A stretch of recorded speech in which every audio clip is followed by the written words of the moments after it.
आज आपण एक छानशी अशी समर्थ रामदासांची कथा बघणार आहोत, ज्यामध्ये त्यांचे शिष्य धोंडीबा यांचा उल्लेख आहे. तर समर्थांच्या शिष्यमंडळीमध्ये सर्व प्रकारचे शिष्य होते. समर्थांचे एक वैशिष्ट्य होते की समोरचा मनुष्य ज्या पातळीवरचा असेल त्या पातळीवर जाऊन त्याला ते समजावून सांगत. समर्थांची उपदेशाची भाषा अत्यंत साधी सोपी होती.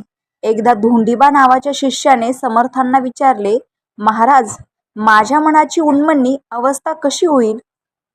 समर्थांनी त्याला त्याच्या भाषेत उत्तर दिले की मनाचे ऐकू नकोस, म्हणजे तुझ्या हवे तसे होईल. धोंडीबाने ते ऐकले आणि समर्थांचा निरोप घेऊन तो घरी निघाला. आपण आता घरी जावे असे त्याच्या मनात आले, पण समर्थांनी तर सांगितले की मनाचे ऐकू नकोस, म्हणून त्याने घरी जायचे नाही असे ठरविले. मग मनात आले की रानात जावे, पण मनाचे तर ऐकायचे नसल्यामुळे रानातही जाता येईना. धोंडीबाच्या लक्षात आले की मनात परस्पर विरोधी विचार येत राहतात. अशा वेळी काय करावे? एकदा वाटते घरी जावे, एकदा वाटते घरी जाऊ नये. मग मनाचे ऐकायचे नाही म्हणजे काय?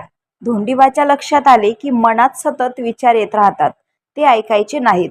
म्हणून धोंडीबाने श्रीराम जय जय राम हा जप सुरू केला आणि मनातल्या मनात तो जप ऐकत राहिला. अशा प्रकारे मनात विचार येऊ नये म्हणून तो 72 तास जप करीत राहिला. 72 तासानंतर त्याच्या मनाची उन्मनी अवस्था झाली.